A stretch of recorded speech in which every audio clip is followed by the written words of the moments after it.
देश की सीमाओं पे अपनी जान न्यौछावर करने वाले वीर भारत माँ के सपूतों के लिए पूरा देश फख्र करता है, उनको सलाम करता है, उसको नमन करता है। ऐसे में जब कभी भी बॉर्डर पे इस तरह की चीज़ें होती हैं कि जहाँ पे जो अपने परिवार को छोड़ करके -डिग्री तापमान में भी देश की रक्षा करता है, उनकी एक्टिविटीज़ के ऊपर देश के नेता कमेंट्स करना शुरू करते हैं।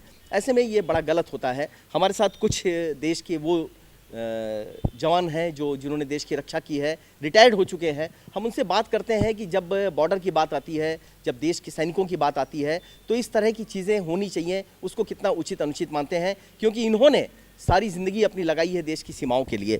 जी, आपका नाम क्या है? मेरा नाम प्रमोद पांडे है। प्रमोद जी, घटना जब होती है, जैसे अभी अरुणाचल से एक वीडियो आ रहा है, जी जी, देश के हमारे जवानों ने खुद जम करके जो है मोर्चा लिया है, जैसा उनको आदेश था, इस पे राजनीति होनी चाहिए, इस पे कितना दुख होता है? देखिए, ये इस पर बिल्कुल राजनीति नहीं होना चाहिए, बल्कि नेताओं को उनके मनोबल के लिए काम करना चाहिए। और इससे जवान को फ़र्क पड़ता है। अगर यहाँ कोई दूसरा कुछ बोले, वो अपनी पूरी बहादुरी के साथ कभी भी सेना बिल्कुल पीछे नहीं हटती।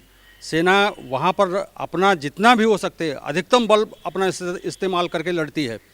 और आज तक सेना ने अभी कभी भी ऐसा नहीं है कि पीछे भाग गई हो या कुछ गलत काम किया हो। तो सेना तो अपना शौर्य दिखाती है, लेकिन अब बात आती है नेताओं पर कि उनको पीछे से कितना सपोर्ट है, देश का कितना सपोर्ट है। वो कुछ भी करें, अगर कोई बच्चा अगर गलत भी करता है तो पेरेंट्स उसके अच्छाई के लिए बात करते हैं। तो इसी तरह सेना के मनोबल बढ़ाने के लिए लोगों को बात करना चाहिए, ताकि आगे भविष्य में भी कभी ज़रूरत हो तो अपनी जान को हथेली पर रख के वो लड़ते हैं और भी बहादुरी से लड़ेंगे कि हमारे साथ पूरा देश हमारे खड़ा है। और जब बाद में पीछे बात आती है, वो बहादुरी से लड़ें भी। और बाद में बात आती है कि भाई देखिए ऐसा नहीं किया, वो वहाँ घुसाया, एक घुसाया, ऐसा कुछ भी नहीं है। तो देश बहादुरी से लड़ने वाले लोगों को, हर आदमी को जज्बा बढ़ाना चाहिए। क्या नाम है सर आपका? सर, मैं एक सूबेदार मेजर राजबली पाल, वाराणसी इकाई ISM का मैं प्रेसिडेंट हूँ और पूरे पूर्वांचल का हूँ। और जैसे कि आप लोग बता रहे हैं कि राजनीति होती है, जैसे बॉर्डर पर हमारे जवानों का मनोबल में कोई कमी नहीं है शुरू से लेकर आज तक। और बिल्कुल हमारे फौज इतने सक्षम है, हमारे देश के जवान इतने सक्षम है कि उनके आगे कुछ पूरे वर्ल्ड का कोई भी सैनिक नहीं टिक सकता, नहीं टिकता और नहीं टिकेगा। चाइना ही नहीं, आप किसी को भी ले लीजिए।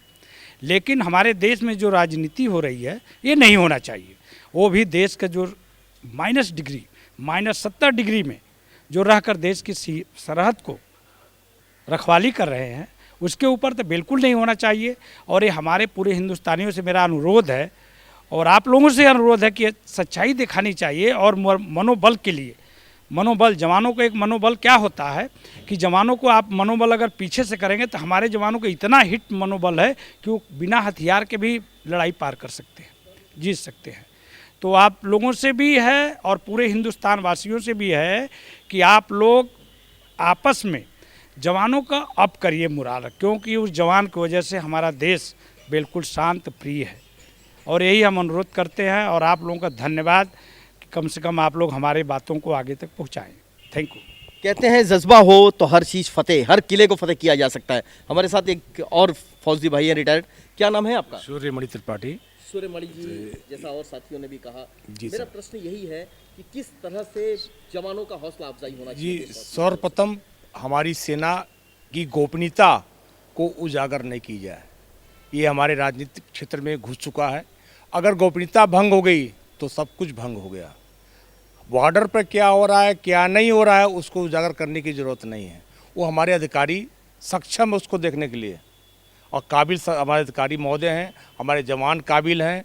इसको किसी के बताने की जरूरत नहीं है, ये पूरा विश्व जानता है, ये जग जाहिर है। तो क्यों हल्ला करना, क्यों गलत रिपोर्ट देना, क्यों गलत सत्य करना, ये गलत बात है। सूबेदार मेजर हाँ जी, कैप्टन तेजबली यादव। तेजबली सर, एक वीडियो वायरल हो रहा है जो अरुणाचल का है सर, तवांग का। तवांग। हमारे जो बॉर्डर के हमारे जो वीर जवान हैं, सर, उन्होंने खदेड़ दिया है चाइना की सेना को। सर, इसको लेकर के राजनीति हो रही है। मेरा मुद्दा वो नहीं है, वीडियो नहीं है। मेरा मुद्दा ये है कि उसको लेकर के जिस तरह से देश के राजनेता कमेंट कर रहे हैं, इस पर आप लोग देश की रक्षा किए हैं, बॉर्डर की सीमा की रक्षा किए हैं, आपको क्या लगता है इस तरह की चीज़ें कितनी उचित है, कितनी है? सर, मेरा जो अनुभव है, जो हमने सेना में नौकरी किया, हमने 33 साल नौकरी किया है और बॉर्डर पर भी किया है। हम लोगों ने अपने गलवान घाटी में देखा है कि हमारे जवानों ने कितनी पराक्रम दिखाई है और उसके बावजूद भी अगर विपक्षी दल, हमारी सरकार जो है जो काम कर रही है वो तो कर रही है, लेकिन इसका जो फ़ायदा विपक्षी दल उठाना चाहते हैं। विपक्षी दल चाह रहे हैं कि किस तरह से जो है जो सत्ता में सरकार है उसको जो है डाउन किया जाए जो है। ऐसे में जो बॉर्डर पे लगे हुए जवान, हाँ, उनके मनोबल के लिए हमारे जो है केंद्र सरकार जो है, हमारे माननीय मोदी जी जो है जो प्रधानमंत्री हैं, वो पूरा देख रहे हैं कि जो है मौके मौके पर जा कर के जो है जवानों के मनोबल को, उनके मोटिवेशन को हमेशा बढ़ाते रहते हैं। इसमें कोई शक नहीं है कि हमारे जवान सीमा पर जो है अपनी देश की रक्षा के लिए, राष्ट्रवाद के लिए किसी भी तरह से पीछे हटे। जो देशभक्ति है, जो जुनून है जवानों में, वो हमेशा है और रहेगा। हमको सिखलाई दी जाती है और उसके लिए हमको चाहे प्राणों को, हम तो उसके लिए कसम ही खाए हैं कि देश की रक्षा के लिए हमको सब कुछ करना है। तो हम इसके देश की सुरक्षा के लिए हम कोई समझौता नहीं कर सकते हैं। विपक्षी दल अपना चाहे जो भी राजनीति करे, ये राजनीतिकरण ठीक नहीं है। जो चंद नेता हैं सर, उनके इस तरह के बयान से हाँ, कितना कष्ट होता है देश की। बहुत कष्ट होता है, हम लोग को मानसिक कष्ट होता है। हम तो शारीरिक, मानसिक और आध्यात्मिक सभी तरह से देश की रक्षा के लिए तैयार हैं। अगर कोई अपनी थोड़े समय के लिए, अपनी कुर्सी के लिए अगर कुछ करे तो इसके लिए हम जो है लोगों को बहुत कष्ट होता है। हमारे विशेषकर हमारे सैनिकों को जो है, क्योंकि सैनिक जो है एक किसी दल का नहीं है, वो पूरे देश के लिए है और हमेशा उसकी रक्षा करने के लिए तैयार रहता है, तत्पर रहता है। बॉर्डर की चीज़ों को कतई उजागर नहीं करना चाहिए, ऐसा मानना है। लेकिन ये पूरा देश खड़ा है उन जवानों के साथ में, ये रिटायर्ड फौजी हैं, ये लोग भी खड़े हैं, पूरा भारतवर्ष खड़ा है। तो अवश्य ही जो बॉर्डर पे लोग हैं उनका मनोबल ऊंचा होगा और किसी भी मोर्चे पे वो फतेह करने के लिए सक्षम है।